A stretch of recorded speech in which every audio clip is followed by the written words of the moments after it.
समझती क्या है वो अपने आप को? कुणाल की आवाज सुनते ही कामिनी डर गई। वो नहीं चाहती थी कि कुणाल अनिका का ये बदला हुआ रूप देखे। वो दौड़कर गार्डन के बाहर की ओर गई। हाई हील्स के कारण उसे दौड़ने में परेशानी हो रही थी, मगर इनसिक्योरिटी के मारे वो किसी तरह भाग कर गई और किसी तरह गिरती पड़ती कुणाल के पास पहुंचकर फूली हुई सांसों से उसने कुणाल से कहा, कुणाल अंदर मत जाओ। कुणाल ये सुनकर चौंका, लेकिन तभी कामिनी बात बदलते हुए बोली, मेरा मतलब उस मोटी के मुंह लगकर आज के दिन तुम अपना मूड खराब मत करो ना, प्लीज। लेकिन कुणाल ने कामिनी को साइड में धकेलते हुए अंदर जाने की कोशिश की। इससे कामिनी और ज्यादा घबरा गई और उसने अपने दोनों हाथों से ताकत लगाकर कुणाल को पकड़कर वहीं रोक लिया। कुणाल इस वक्त इतना गुस्से में था कि उसने वहीं खड़े खड़े अनिका पर चिल्लाना शुरू कर दिया। हाँ, समझती क्या है वो अपने आप को? 2 घंटे तक मुझे एयरपोर्ट पर धूप में खड़ा रखा। बात हाथ से निकल जाए इसके पहले कामिनी ने कुछ सोचा और कहा, वो दरअसल तुमसे मिलने में उसे शर्म आ रही थी ना। जब गई थी तब 120 किलो वजन था, अब 6 साल बाद और भी मोटी हो चुकी है ना, इसलिए। इतना कहकर कुणाल का ध्यान भटकाने के लिए कामिनी धीरे से अपनी उंगलियां कुणाल की जैकेट पर फेरने लगी और थोड़ा रोमांटिक अंदाज से बोली, देखो कुणाल, आज मेरा बर्थडे है और आज मैं तुम्हें एक ऐसी गिफ्ट देने वाली हूँ जो तुम हमेशा याद रखोगे। वैसे मम्मी पापा अंदर बैठकर अभी अनिका से डिवोर्स पेपर्स पर साइन करवा रहे हैं। कुणाल का ध्यान अब भी घर के दरवाजे की ओर था, मगर कामिनी ने उसे बातों में उलझा दिया और अपने हाथों से कुणाल का चेहरा अपनी तरफ करते हुए कामिनी आगे बोली, यू नो वॉट, वो तो मान ही नहीं रही थी। वो तो थोड़े पैसों का लालच दिया तब जाकर वो डिवोर्स पेपर्स पर साइन करने को राजी हुई। कुणाल, जिसके साथ कामिनी की शादी होने वाली थी, उसकी आंखों में आंखें डालकर कामिनी झूठ पर झूठ बोले जा रही थी और फिर अचानक से वो कुणाल का हाथ पकड़कर बोली, कम विद मी, मैंने तुम्हारे और तुम्हारे दोस्तों के लिए बंगले के पीछे शानदार दावत रखी है। तुम अपने दोस्तों के साथ वहां एंजॉय करो, मैं अभी तुम्हारी मनपसंद शराब और खाना भिजवाती हूँ। कहते हुए वो कुणाल का हाथ पकड़कर उसे घर के पीछे की तरफ ले गई। कामिनी ने कुणाल को अपने दोस्तों के साथ छोड़ दिया और खुद बंगले के आगे की तरफ भागती हुई चली गई। उसी वक्त कुणाल के फोन पर उसके ड्राइवर राजू का मैसेज आया, जिसमें लिखा था, होटल पैराडाइज इंटरनेशनल। मैसेज पढ़कर कुणाल के गुस्से से लाल चेहरे पर तुरंत ही एक स्माइल आ गई। उसे लगा कि अब तो बहुत ही जल्द वो एयरपोर्ट वाली लड़की से उसकी दूसरी मुलाकात होगी। इसी खुशी में बड़े ही अंदाज से उसने अपने पास बड़ी शैंपेन की बोतल उठाई और उसे शेक करके खोली और खुशी खुशी दोस्तों के साथ एंजॉय करने लगा। कामिनी भागी भागी घर के आगे की तरफ अपने दोस्तों के पास आई और उन सब से कामिनी ने कहा कि जाओ और जाकर कुणाल को एंटरटेन करो और उसको बातों में उलझा कर रखो ताकि वो अनिका की तरफ ना जाए और वो अनिका का बदला हुआ रूप ना देख सके। उसके दोस्तों की जाते कामिनी तेज कदमों से अनिका के पास आई, जो एक कोने में खड़ी सब कुछ देख रही थी। कामिनी ने झट से अनिका का हाथ पकड़ा और इधर उधर देखते हुए वो अनिका को घर के अंदर ले गई और फूली हुई सांसों से अपने माथे का पसीना पोंछते हुए वो गुस्से से अनिका को देखने लगी। अनिका भी कामिनी के सामने देख रही थी, मानो दोनों आंखों से एक दूसरे को चेतावनी दे रहे हों। कुछ देर तो दोनों बहनों के बीच कौन पहले आंख झपकाएगा वाला युद्ध चलता रहा, लेकिन कुछ पल के बाद फाइनली कामिनी ने गहरी सांस छोड़ते हुए अनिका से पूछा, ओके फाइन, क्या चाहती हो तुम? अनिका के चेहरे पर एक हल्की सी मुस्कुराहट आ गई और उसने अपना सर हिलाते हुए बड़े ही शांत और सरल तरीके से कहा, छोटी बहन हो तुम मेरी, बस इतना कहूंगी, कुणाल के पीछे इतना पागलपन ठीक नहीं, वो अच्छा लड़का नहीं है। ये सुनते ही कामिनी के अंदर का गुस्सा फूट पड़ा और उसने अनिका के सामने अपनी उंगली ताकते हुए कहा, just shut up, mind your own business, मुझे सब पता है कौन कैसा है। कामिनी जितनी मुंहफट थी उतनी ही शातिर भी। उसे पता था कि अपनी बहन के इमोशंस का फायदा कैसे उठाया जा सकता था, इसलिए उसने तुरंत मौके का फायदा उठाकर कहा, अगर तुम्हें मेरी इतनी फिक्र है तो कंपनी मेरे नाम क्यों नहीं कर देती? अनिका कामिनी जितनी शातिर नहीं थी, लेकिन अब वो पहले जैसी भोली और ना समझ भी नहीं रही थी। अब पहले की तरह वो किसी को अपना फायदा नहीं उठाने देने वाली थी। कामिनी के इस सवाल से अनिका इतना तो समझ चुकी थी कि कामिनी को समझाने का कोई फायदा नहीं था, इसीलिए वो आगे कुछ भी कहे बिना मुड़कर जाने लगी। ये देखकर कामिनी तुरंत अनिका के सामने उसका रास्ता रोककर जा खड़ी हुई और फिर टेबल पर पड़े कंपनी के पेपर्स उठाकर बड़े ही स्टाइल में पन्ने पलटते हुए कामिनी बोली, वैसे किसके लिए बचा कर रखनी है ये कंपनी? अपने किसी यार के लिए या अपनी उस नाजायज औलाद के लिए? इसके पहले कि कामिनी बात खत्म करती, अनिका ने कामिनी को जोरदार तमाचा जड़ दिया। घर के बाहर जो लाउड म्यूजिक बज रहा था उससे कई ज्यादा तेज गूंज थी इस तमाचे की। कामिनी के चेहरे पर मेकअप की एक मोटी परत होने के बावजूद उसके चेहरे पर अनिका की उंगलियों के निशान साफ नजर आ रहे थे। कामिनी का मुंह खुला और आंखें चौड़ी हो गई थी।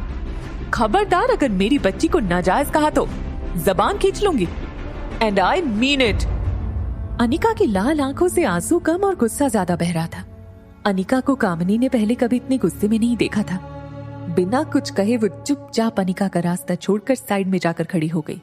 वो समझ गई कि अगर वो इसके आगे कुछ भी बोली तो अनिका वो सच में कर देगी जो उसने कहा था। अनिका गुस्से में अपना पर्स उठाकर बंगले से बाहर निकल गई। जैसी अनिका ने टैक्सी रोकी तभी वहां भागते हुए प्रीति आई। अनिका ने प्यार से प्रीति के गाल पर हाथ फेरा और फिर टैक्सी में बैठकर चली गई। टैक्सी में बैठकर अनिका ने पर्स से सनग्लासेस निकाले और पहन लिए। तभी ड्राइवर ने रियर व्यू मिरर से अनिका को देखा। सूरज भले ही ढल चुका था, लेकिन अनिका के आंसुओं का दौर अब तक नहीं ढला था। वो दुनिया में हर चीज से लड़ सकती थी, मगर कोई उसकी बेटी को नाजायज कहे ये उसे बर्दाश्त नहीं था। लेकिन इसके साथ ही उसके पास इस बात का भी कोई जवाब नहीं था कि रिया का बाप था कौन। अनिका की प्रेगनेंसी खुद अनिका के लिए एक अनसुलझा सवाल था। 6 सालों में अनिका आज तक उसकी जिंदगी की सबसे बड़ी पहेली को सुलझा नहीं पाई थी कि उसे किसी भी लड़के ने छुआ तक नहीं था। फिर भी वो कैसे प्रेग्नेंट हो गई थी? वो ये सब सोच ही रही थी कि तभी अचानक उसे कुछ याद आया। अनिका ने आंसू पोंछते हुए पर्स से अपना फोन निकाला और उसने अपनी फार्मा कंपनी के पुराने वफादार मैनेजर मनोज को फोन लगाया। कुछ रिंग के बाद मैनेजर ने फोन उठाया। अनिका बेटी, कैसे हो? क्या बात है? आज इतने सालों बाद कंपनी की मालकिन ने इस मुलाजिम को याद किया। अनिका ने अपनी आवाज को साफ करते हुए कहा, नहीं अंकल, मैं तो सिर्फ कागज पर कंपनी की मालकिन हूँ। कंपनी के असली मालिक तो आप हैं। एक्चुअली अंकल, बस ये पूछने के लिए मैंने फोन किया था कि कंपनी ठीक तो चल रही है ना? मैनेजर ने थोड़ा उदास होकर कहा, बेटा यूं समझ लो, डूबती नाव में छेद पकड़ के बैठा हूँ। फिर भी सालाना 4-5 लाख का प्रॉफिट हो जाता है, जो मैं गौतम जी को भिजवा देता हूँ। तुम कहो तो अब से तुम्हें भिजवा दूंगा। अनिका ने तुरंत कहा, नहीं अंकल, उसकी कोई जरूरत नहीं है। खैर, आप अपना ख्याल रखिए। फोन काटकर अनिका वापस से गहरी सोच में डूब गई। वो सोच रही थी कि आखिर ऐसी क्या बात है इस छोटी सी कंपनी में जो डोगरास हाथ धोकर इस कंपनी के पीछे पड़ गए हैं। पहले मेरे जरिए ये फैक्ट्री हड़पने की कोशिश की और उसी के चलते कुणाल से मेरी शादी करवाई। शादी के बाद मैं तुरंत प्रेग्नेंट हो गई और फिर बैंगलोर चली गई। इसलिए मुझसे कंपनी मांगने का मौका नहीं मिला इन्हें। इसलिए अब कामिनी के जरिए मुझसे कंपनी हड़पना चाहते हैं, वो भी ऐसी कंपनी जो ठीक से चल भी नहीं रही है। होटल की तरफ टैक्सी आगे बढ़ी रही थी, तभी रास्ते में उसने आइसक्रीम का स्टॉल देखा तो उसे याद आ गया कि उसने रिया से प्रॉमिस किया था कि वो उसकी फेवरेट चॉकलेट आइसक्रीम ला कर देगी। इसलिए उसने टैक्सी रास्ते में रोककर अपना प्रॉमिस पूरा करने के लिए चॉकलेट आइसक्रीम खरीदी और वापस टैक्सी में बैठकर होटल की तरफ चल दी। कुछ देर बाद अनिका की टैक्सी होटल पैराडाइज इंटरनेशनल पहुंची। होटल के रिसेप्शन से होकर अनिका लिफ्ट के पास पहुंचने ही वाली थी कि 4-5 बॉडीगार्ड उसके आगे आ गए और हड़बड़ाहट में उन्होंने अनिका का रास्ता रोक लिया। इसी दौरान अनिका के हाथ से सामान जमीन पर गिर गया। अनिका थोड़ी सी घबरा गई। उसे लगा कहीं कंपनी पानी के चक्कर में किसी ने मेरे पीछे गुंडे तो नहीं भेजे। खुद के डर को छुपाते हुए उसने उन बॉडीगार्ड से कहा, कौन है आप लोग और इस तरह से मेरा रास्ता रोकने का क्या मतलब है? एक बॉडीगार्ड ने अनिका से कहा, सॉरी मैडम, हमें आपका सामान चेक करना होगा। अनिका को कुछ समझ नहीं आया कि उसका सामान चेक करके क्या मिलेगा। उसके पास सिर्फ एक पर्स और रास्ते से लिया हुआ चॉकलेट आइसक्रीम का पार्सल था। बॉडीगार्ड ने नीचे झुककर वो पार्सल जमीन से उठाया और उसे खोलकर चेक किया और फिर अचानक एक बॉडीगार्ड ने अपनी उंगली आइसक्रीम बैग में डाली और फिर वही उंगली उसने अपने मुंह में डाल दी और फिर वो ब्लूटूथ पर किसी से बात करने लगा। Yes sir, positive, it is chocolate ice cream. Bodyguard की बातों से ऐसा लग रहा था जैसे अनिका के पास उसे कोई बॉम्ब मिल गया हो। ये देखकर अनिका हैरान थी और समझने की कोशिश कर रही थी कि आखिर ये बॉडीगार्ड्स कर क्या रहे हैं। तभी एक टॉल, स्मार्ट और हैंडसम आदमी उसके सामने आकर खड़ा हो गया। नुकीली jaw line, stubble beard, simple jeans और पोलो नेक टी शर्ट में रोहित मारवा हॉलीवुड के किसी हीरो से कम नहीं लग रहा था। अनिका ने रोहित की फोटो देखी थी, वो उसे तुरंत पहचान गई, लेकिन इस वक्त रोहित अनिका के लिए किसी गुंडे से कम नहीं था। अनिका ने बड़ी ही सख्ती से पूछा, excuse me, what nonsense is this? You can't do this with me, I will call the police. अचानक रोहित की नजर अनिका के चेहरे पर पड़ी। अनिका की गहरी काली आंखें, लंबे काले घनी कमर तक के बाल और सिंपल पहनावे में निखरती उसकी खूबसूरती को देखकर रोहित एक सेकंड भूल गया वो क्या कहने आया था। तभी दूसरे पल को वो अपनी सेंसेस में आया और चेहरे पर बिना किसी भाव के उसने कहा, हाँ परफेक्ट, पहले खुद चोरी करो फिर खुद ही पुलिस बुलाओ। अनिका समझने की कोशिश कर रही थी कि आखिर रोहित बोल क्या रहा है। तभी रोहित ने अनिका को वार्न करते हुए आगे कहा, मुझसे और मेरे बेटे से दूर रहना। अनिका ने इरिटेट होकर कहा, एक्सक्यूज मी, मैं कब तुम्हारे पास आई? एंड लिसन, इस आलीशान होटल का मालिक होने का यह मतलब नहीं है कि तुम अपनी गेस्ट के साथ ऐसी बदतमीजी करोगे। I can sue you in the court mister Rohit Marwah. Rohit Anika की यह बात तुरंत पकड़ लेता है और कहता है, आई न्यू इट, तो तुम जानती हो कि मैं रोहित मारवा हूं और ये होटल मेरा है। तब तो ये भी जानती होगी कि मेरे परिवार वाले मेरी शादी करवाना चाहते हैं, लेकिन मुझे मेरे बेटे के लिए सौतेली मां नहीं चाहिए। इसलिए तुमने प्लान बनाया होगा कि पहले मेरे बेटे को फंसा लो तो फिर बाप अपने आप कंट्रोल में आ जाएंगे, क्यों? होटल की लॉबी में मौजूद लोग अनिका को शक की नजरों से देखे जा रहे थे। अनिका अपनी इंसल्ट का बदला ले तो सकती थी, लेकिन रिया की सेफ्टी के लिए वो कोई तमाशा खड़ा नहीं करना चाहती थी, इसलिए वो ज्यादा कुछ बोली नहीं। रोहित जाने से पहले चुटकी बजा के अनिका को फाइनल वार्निंग देता है, stay away from my son. इतना कहकर रोहित मुड़कर जाने लगा। होटल के सभी लोग इस हद तक सकपका गए थे कि इतनी बड़ी होटल की लॉबी में इतने सारे लोगों के बीच सिर्फ और सिर्फ रोहित के जूतों की टॉक टॉक गूंज रही थी। रोहित भले ही अनिका से दूर जा रहा था, मगर अनिका का चेहरा उसके दिल पर छाप छोड़ गया था। न जाने क्यों जाते जाते उसको एक बार और अनिका की तरफ देखने का मन किया और इसीलिए वो मुड़कर अनिका को देखने जाता है। तभी सामने से सर्विस प्लेट ले जाते वेटर से वो जोर से टकराया और सारी प्लेट जमीन पर गिर गई। रोहित ने वेटर को देखा और फिर अनिका को देखा और फिर सिर्फ सॉरी कहकर वहां से चला गया। बेहद गुस्से में अनिका ने लिफ्ट का बटन 5-6 बार दबा दिया और जैसी लिफ्ट का दरवाजा खुला वो पांव पटक कर अंदर गई और सीधा टॉप फ्लोर का बटन दबाया। दरवाजा बंद होने ही वाला होता है कि तभी एक पांव दरवाजे के बीच में आया, जिसने दरवाजे को बंद होने से रोक लिया। सामने एक 19 साल का लड़का प्रिंटेड टी शर्ट और रेड शॉर्ट्स में खड़ा था। उसके पैर की वजह से लिफ्ट का दरवाजा फिर से खुल गया। अनिका ने गुस्से में सोचा कि कौन बदतमीज है ये। रिया की तरह इस लड़के ने भी कान में हेडफोन और हाथ में मोबाइल पकड़ा हुआ था। ये लड़का और कोई नहीं बल्कि रोहित मारवा का कजिन भाई सनी था। सनी ने अपनी उम्र से ज्यादा मैच्योर आवाज निकालने की कोशिश की और अनिका से कहा, देखो दीदी, मेरे भैया आसानी से फंसने वालों में से नहीं हैं। बहुत लड़कियां आपकी तरह कोशिश कर चुकी हैं। अनिका का गुस्सा अब अपनी पीक पर था। उसे समझ नहीं आया कि ये सब उसके साथ क्यों हो रहा था। तभी सनी ने अनिका के जख्म पर नमक छिड़कते हुए कहा, काफी लड़कियां ट्राई कर चुकी हैं ये वाला तरीका। Think something out of the box. In fact कई बॉलीवुड एक्ट्रेस भी भाई के साथ जान पहचान बढ़ाने के लिए अपनी शूटिंग मनाली में रखवाती हैं, मगर मेरे भाई बहुत स्ट्रिक्ट हैं। न वो किसी के पास जाते हैं, न कोई उनके और आर्यन के पास आ सकता है मेरे सिवा। अनिका की बर्दाश्त करने की लिमिट खत्म हो इससे पहले सनी ने अपना पांव लिफ्ट के दरवाजे से हटा लिया और दरवाजा अपने आप बंद हो गया। अनिका अब भी सोच रही थी कि आखिर ये उसके साथ हो क्या रहा था। दूसरी तरफ गुलेरिया हाउस में पार्टी लगभग खत्म हो गई थी। सारे गेस्ट जा चुके थे। कुणाल और उसके दोस्त बंगले के पीछे अपनी ही मस्ती में और फुल ऑन नशे में थे। वो शायद ये तक भूल चुके थे कि वो कामिनी की बर्थडे पार्टी में आए थे।